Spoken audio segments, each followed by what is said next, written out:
Hello everyone and welcome back to another video from Crazy Gamer. In this video, I'm going to show you how to delete your account on the Travel Town game. So let's get started right away. First of all, open up the Travel Town game on your device. And once the game is fully loaded, you will be taken into the game menu. Now, if you wish to delete your account, tap on the map icon at the bottom right corner and then tap on the menu icon at the bottom left corner. Once you tap on this, you will see the settings icon.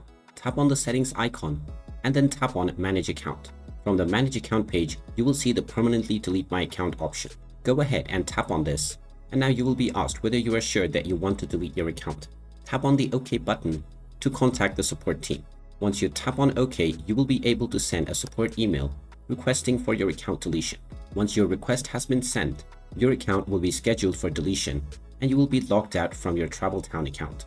And now, if you don't log back in, for at least 2 weeks, your account will be deleted right away. And there you have it. That is how easy it is. If you find this video helpful, make sure you hit that like button and subscribe to our channel if you haven't done so already. Also ring that notification bell to never miss another update from us. Thank you for watching and I will see you again in the next video.